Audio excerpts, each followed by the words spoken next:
اللہ سبحانہ تعالیٰ نے اب قرآن پاک میں وصیت لکھنے کا حکم دیا ہے.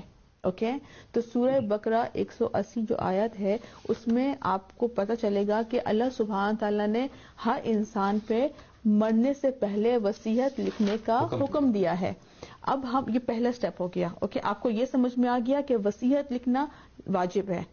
اوکے اب دیکھتے ہیں دوسرے سٹیپ کی طرف کہ جن پر قرآن نازل ہوا رسول پاک صلی اللہ علیہ وسلم کیا وہ اللہ سبحانہ تعالیٰ کے امر کو پورا نہیں کریں گے.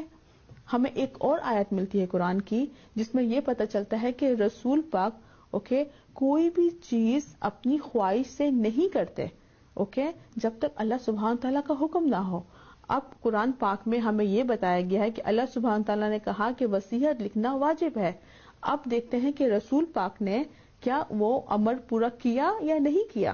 اوکے تو پھر اب تیسرے سٹیپ میں جاتے ہیں اور پتہ چلتا ہے کہ سنی اور شیعہ کی دونوں کی کتابوں میں ایک چیز کامن ہے کہ رسول پاک صلی اللہ علیہ وسلم اپنی وفات سے پہلے انہوں نے کہا کہ میرے لیے کاغذ قلم لے کر آؤ, میں کچھ ایسا لکھ دوں جس سے آپ لوگ گمراہ نہیں ہوگے. اوکے تو اب اس سے کیا پتہ چلتا ہے؟ اس سے یہ پتہ چلا کہ رسول پاک کو اللہ سبحانہ تعالیٰ کے امر کو پورا کرنا تھا.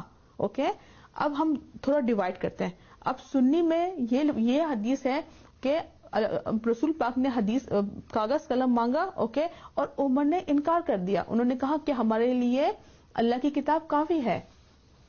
اب ہم ایک اور پارٹ کی طرف جاتے ہیں, اس کا کنٹینیو جاتے ہیں اوکے اور اہل تشیع میں دیکھتے ہیں تو وہاں پر دیکھتے ہیں کہ کچھ کتابوں میں ہمیں پوری وصیت ملتی ہے.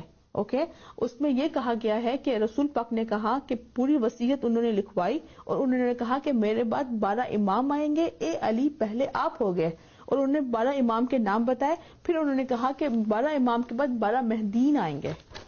تو آپ اگر دیکھیں تو آپ کو پزلز کی طرح اگر آپ چیزیں میچ کریں تو آپ کو ایک پوری سٹوری سمجھ میں آئے گی بھائی.